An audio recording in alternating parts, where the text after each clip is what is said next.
Okay, story take 2, because my camera on my phone apparently wasn't recording, or I maxed out memory or something, so I just deleted the video.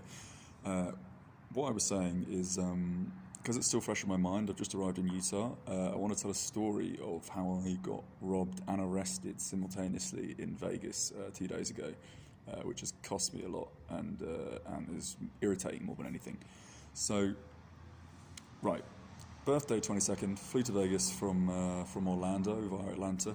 Arrived in the early hours on the 22nd, was pretty tired. Didn't really do anything for my birthday, just did admin, chilled out, just relaxed, slept.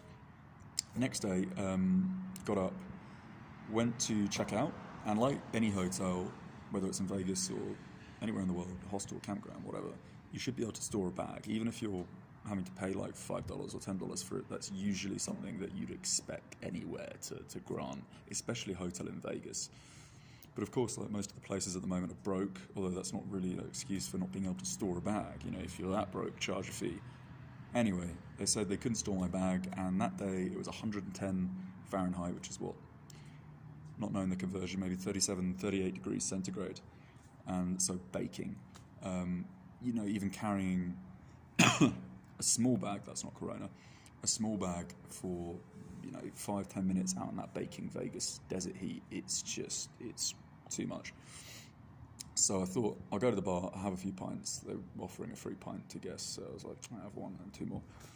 And then thought, okay, I need to make a plan, like go to a coffee shop and read a book, somewhere I can get to that's somewhat close to the center, because eventually I would have been departing that night for Utah, which is another story that I'll tell you just to make matters worse. So I went down and they said, yeah, sorry, we can't check your bag in. Went to the bar, came back after 3 hours to reception in hope that maybe they'd changed their minds, or it was different staff, or they let me off, or they knew of somewhere else that would be able to store a bag, even for a fee. I don't really bothered at this point. I just don't want to have to hog a bag around. So as I'm waiting at reception, there were these 2 security guards, and again, I'm having to repeat what I've done just now because this wasn't filming on my phone. But like all security guards in the UK, especially, bouncers that you see at doors, they're the trashiest human beings. They're usually ex-cons, can't get a job because they've done time. There are always these big tattooed guys that are probably closet homosexuals and are just booming on their ego and desperate to punch someone in the face, which is why they take that job in the first place. Or they can't get any other option. Either way, they're not great people. So, it was a conversation that spiraled into a dispute, which happens in life everywhere in the world, to which the security guard responded by just being blatantly rude. Bear in mind, I was a guest like a couple of hours ago, by saying, look, if you don't leave, we're going to throw you out. Get out now, basically. And I was just so shocked. Like, to talk to anyone like that is bad enough. To talk to a paying customer like that is terrible and over nothing. Obviously, this guy was looking for a trip, and I wasn't going to give him that, the easy ground, if you like. I'm not going to be spoken to like that, and people know me quite well. I don't tolerate that, so I basically said no. And I honestly didn't expect, and I forget how insane the United States is, but I obviously didn't expect him to go on his word immediately. So this guy threw me to the ground with his buddy. He was filming the whole time. By the way, this process of debating took about 5 minutes, actually, in total. So, I'm debating with the reception, the security, 5 minutes. I'm filming them. I do have some film I need to review. I haven't even watched it yet. And I can see through a glimpse on the video image on my phone that there's a guy looking at me with the camera as well. So we're both filming each other. It gets to the point where the security guard, he just throws me to the ground and he handcuffs me. Because in Nevada law, which is obscene, it is obscene. And the reason I know this is because I got into another debate with the police who ended up arresting me. But this was after, I won't ruin the story, but they told me that Nevada police basically have so much power, and the reason they're granted this much power is because the entirety of Nevada is Las Vegas, economically speaking, and as a tourist sector, they just want absolute security. And I'm not talking about like real security, they just want to shut anyone up that doesn't step in the right track. So they grant all these extra powers to essentially just big blokes with tats. They're almost mini police officers. It's amazing what they can do, apparently. Like, they have so much power. So this guy arrested me, tightest handcuffs ever. If anyone's seen the photos I posted on Facebook, my hands are still like blistered now, and oops, look at that there. all of that. Look at that bruise. This is from the handcuffs. Anyway, so I was down on the ground, and these guys are looking away, like wondering what they're going to do next, conversing with reception. I took that opportunity with the handcuffs behind my back.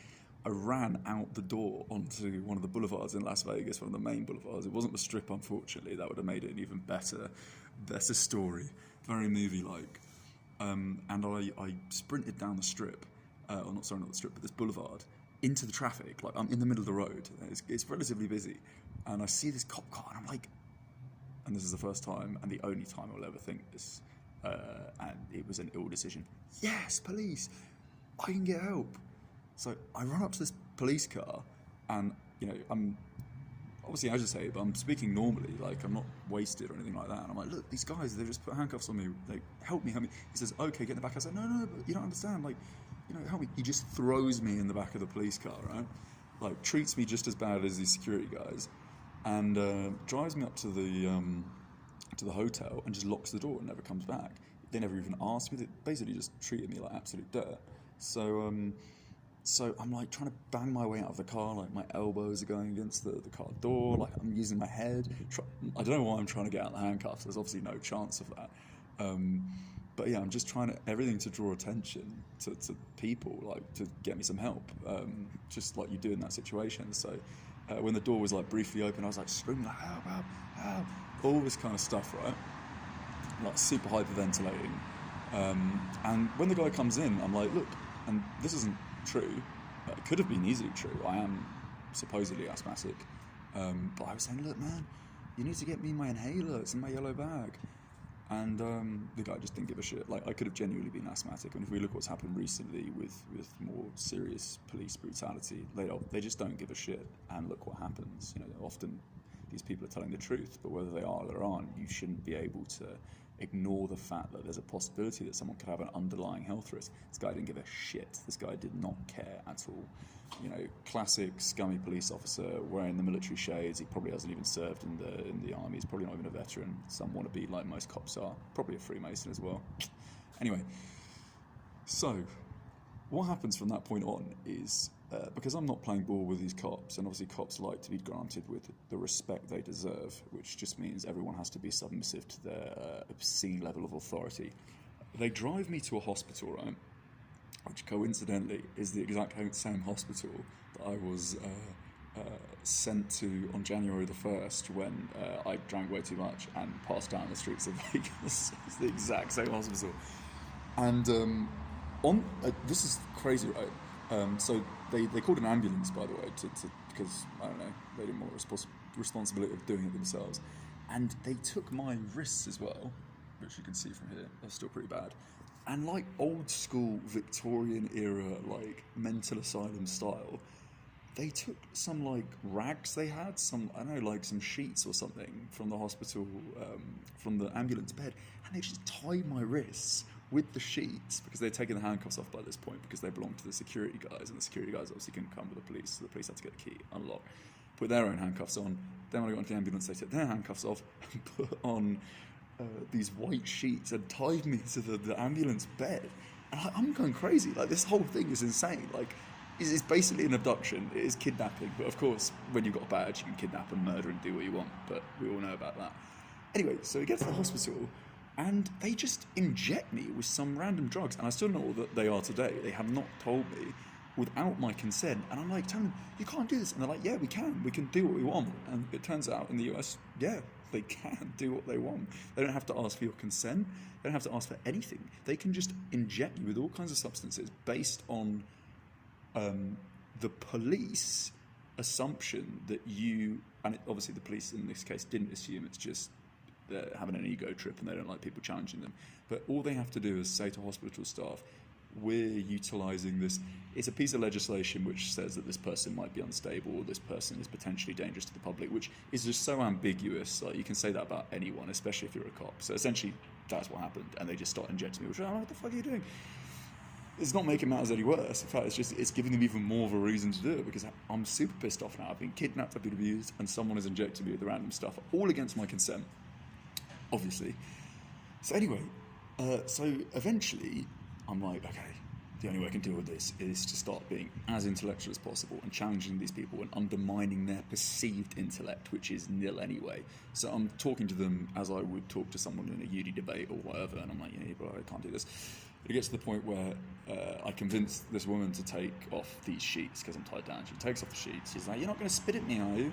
Because they said that I spat at one of the police or security guards. I don't remember this, but if I did, they probably deserved it. And that's certainly not a premise for putting people into hospital and injecting them against their will. So, anyway, so after she's taken the sheets off, I'm like, look, what's going to happen now? And they're like, oh, we don't really know because the police have left, they don't know what they're doing. There was an obscene amount of staff, actually, and it wasn't a busy hospital. And yeah, they all start surrounding me in a group. And by this point, like, everything is just totally calm. We're conversing as you would with just like a group of friends, just normally, and they're saying, yeah, so we're going to inject you again. I'm like, what are you talking about? We're having a conversation. There's no charge against me. You've taken, like, medical advice from 2 police officers with probably very limited medical experience based on their ego trip and their want to essentially just defame someone that's aggravated them as much as possible and take away their pride, because that's what people in that position do, which is why they're in that position in the first place. If they really cared about people, they'd be a charity worker or a social worker. You know, the idea that police care about society is obscene. They care about their ego. That's why they do that job.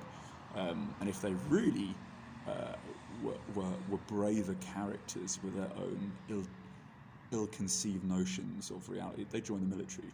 But, you know, the police role is for those that don't have the courage to do that, and they don't have the ethical stance to do something more noble like medical work, charity work, overseas volunteering, stuff like that. Anyway, so they're about to inject me again, and I'm like, no, whoa. At this point, I'm like, I'm calling my uncle. If you're watching this, yeah, this is when I called you. I was like, this is ridiculous. We need someone needs to be contacted. What is going on here? And then out of this group of, it was a mix. It was like nurses and just the even dumber security, like hospital security. Holy shit. The guys at the hotel that abused me and cuffed me, they were scum. But I feel like they had a little bit of brains. They were just psychos, sociopaths. But these 2 security guys, were so dumb. One of them like came up to me and he was like, hey man. And he wasn't talking to me, he was just kind of talking to the crowd. He was like, hey, look at this guy, like I'm in a zoo, like treating me like some animal. Oh, listen to his accent, it's crazy. Like talking like some surfer hippie from the Californian peninsula. So there's a point where I'm thinking, there's no way I'm going to let them inject me again.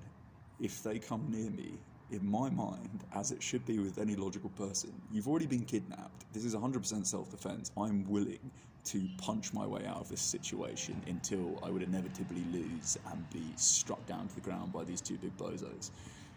At this point, one of the more ethical nurses was like, same to all the other nurses, by the way, who don't give medical staff credit. They're just like anyone else. They're not special. And I can tell you from experience, many of them aren't good at their jobs. But she says, like, do you have permission to do this? And they're like, no, but we need to do it. Like, the police told us to. So they've acknowledged they don't even have permission to do this. They haven't even gone through they haven't even conformed to their own policy and gone through the right channels first before being able to do this. So she's like, no, this isn't right. I'm going to get to the doctor. At this point, I haven't even been seen by a doctor. I haven't been seen by anyone. I'm just being ejected because the police have told medical staff how to do their jobs. And they're just doing it because they're obliged to follow police legislation. How insanely fascist is that? This is Nevada law, I assume. I don't know if it could be federal law, I don't know. But I guess it's state law. Probably inserted in that legislation by the mob in the 60s or 70s. It just hasn't been revoked yet. It wouldn't surprise me. Anyway, so she goes off, she runs off, gets the doctor. The doctor comes back and he's like, why is this guy here? Like, what are you doing to him? And he just discharges me immediately. And the other nurses looked almost disappointed that they didn't get to abuse someone with the random drugs they had in that syringe. They're almost like, oh, okay, the doctor said we can't abuse this guy. Okay, I guess we can't. And then they're like smiley about it, like it's some kind of joke, the fact that I've been kidnapped and I'm here. So yeah, this doctor, who was a white guy with dreadlocks, by the way. I've never seen a white doctor with dreadlocks, but yeah. So he just discharges me in like 2 minutes. He just says, yeah, you're fine, you can go leave. Like, have you not, like, oh my God. So anyway, I get a bag, which is like a hospital bag with the stuff that was on me, so like in my pockets and my jacket and whatnot. And I'm like, well, where's my luggage? And they're like, no, we didn't get any luggage. I'm like, yeah, but where's my bag? What do I do? So they're like, I don't know, it's not our problem. So they just shut me out with this little see-through plastic hospital bag. And I call 911 straight away, like firstly to report police brutality and secondly to ask them where my bag is. So I keep calling them and they keep saying, okay, a cop's going to be with you pretty soon, like, I don't know, like 10 minutes or something like that. 10 minutes, 20 minutes, 30 minutes, 40 minutes. Each time, like 5 or 10 minutes it passes the time frame that I've been allotted, if you like. I keep calling them and they're like, sir, if you keep calling the emergency number, we're going to have to arrest you. And I was like, no, please do. You've already kidnapped me, arrested me without charge, sent me to a hospital, or even injected me without my consent for no reason. I've then been discharged by a medical professional who can't even understand why I was there in the first place. And now my bag's been stolen, probably by the police. So I keep calling, and eventually, by the way, I missed one key part of this story out. In the first 5 minutes when I called them, I was like, these police abuse me. I need to see the police as well and report this, but please don't send the same police officers because I'm aware we're kind of in the same area. She said, no worries, there's 5,000 police present at the moment, or police working in Vegas. We will not send the same cops that were there before. After 50 minutes, guess what happens? 2 police cars show up with the exact same police officers who I'm reporting for corruption, for brutality. The ones that I instructed specifically not to be there because of I'm reporting them, they show up after 45 minutes. This is how corrupt the police is, right? They show up, and after them, like a sergeant shows up, and someone that's slightly higher than a sergeant. So there's like 4 cop cars in this parking lot of the hospital, right? And I mean, the 2 guys, they're like so corrupt. They even look corrupt. They even look like characters from like some fucking movie. It's insane. The other 2 were just probably their buddies. You have the supervisor who's going to have to do all the paperwork if someone gets reported for corruption. So it's in his, it's his incentive. He's incentivized to be there, consequent to that. And then we just start getting into a conversation about my bag and whatnot. And he sends the 3rd one off back to the hotel to find out what happened to it. So we're just talking about ethics and stuff like that. You know, I'm getting into debate with these guys who have no ethical stance whatsoever. They don't even understand the concept of morality or anything like that. It's amazing what these police said. They think it's acceptable to arrest anyone based on suspicion without evidence. They said that. They said that so many times. And they said it and they meant it. They didn't say it to defend themselves. They actually believed that they should be able to arrest anybody they want, like myself, without any evidence. They said, the only evidence we need is our suspicion and our experience. I'm like, oh my God, this is the type of people we're dealing with here. Like, just there's nothing upstairs. They've been brainwashed, which is why they become cops in the first place, and why they're accepted into the constabulary, because as we know, in certain states like New York, I believe, there is a cap on the IQ level that someone can have if they're joining the police force at a lower level. So if you exceed that, you can't get into the police. So essentially, if you're intelligent, you're not submissive, obviously, and they don't want people like that are free thinking. Anyway, so they get a call from that 3rd cop that comes through on his like radio, and they reviewed the CCTV, and it turned out while the security guard was abusing me and handcuffing me and all that was happening, this woman just walks into the hotel and just takes my bag and just walks straight out and gets in the car and drives off. So yeah, so my bag was stolen. Long story short, with the police thing, I just walked off to the Greyhound station where I was supposed to get a bus to Salt Lake early the next morning, which I was assured would be there. I had the tickets. I had no reasons otherwise think it wouldn't show up. At 4 a.m, I just wanted to check, as I always do. I was like, is my bus coming? The guy's like, yes, it's not going to show up on the board, but it will be here at 6:55 a.m. 6:30 a.m. shows up, and I'm like, there's no bus out there. There's nothing on the board. I check again. New member of staff. And this guy's like, oh yeah, there's no bus. That was totally cancelled. I didn't know what that guy was talking about. Like, the next bus is tomorrow morning. So like 24 hours later. And I was like, oh, cool. Nice. And this was back to back. I hadn't had a shower or anything. Like, all my stuff's been robbed, except thankfully my phone, my passport, power bank, which was great, my tablet, which has my ebooks on it, and my jacket. And that was it. Everything else was stolen. I lost my laptop. I lost all my documents, including copies of like all my personal national security number, social security number, everything has been stolen. I've been writing a book for some years. The stuff that I was working on had been robbed.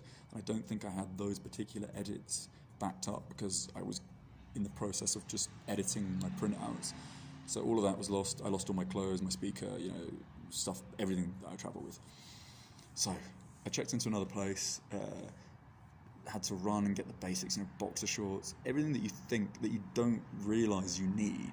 Toothpaste, combs, like shower gel, shampoo, like everything you have to rebuy. So I spent that day doing that in the heat, in the Vegas heat.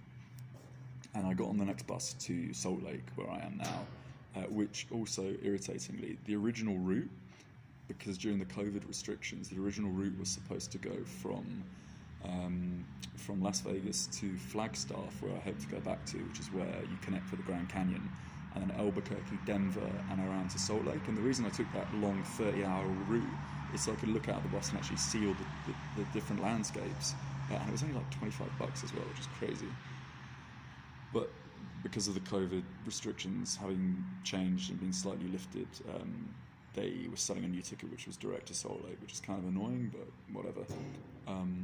So when I got to Salt Lake, I had to buy a bag, I had to buy shoes, because my boots, I stepped in glass in Vegas because people have been smashing up windows and stuff, and the glass split through the soles of my boots. Another thing, so I was walking around in pain this whole time until I could get new shoes from Clark's in Salt Lake, which, by the way, everything is crazy on sale now in the US, like cashmere. In Macy's, cashmere jumpers are like, there's $5 jumpers, and like, it's insane. Levi jeans for like $10, and so I just loaded up on stuff, bought a new backpack. I think I spent like, not too much in the end. I think it was like $170 or something like that. But it's just annoying because I had like stuff that wasn't backed up. So yeah, that's my trip so far. I just wanted to get all of this on record. It is insane what you hear about the police. Some people are like, oh, that's not representational of the reality, and I think the extremes certainly aren't. But I've always sponsored the idea that people that work in that sector have ego trip issues, and that's why they work in that sector. Like, there's no other reason why you would want to do that job. If you care about people, there's so many other things you could do with your time. It's just guys that want a gun, basically. So yeah, from Salt Lake, which is a really nice city. It's great to be back in Utah. Probably the nicest state in the US. I've heard Oregon's really good as well. So maybe I'll have time to go there. But yeah, people, hopefully I don't have a second bag robbed. Peace out.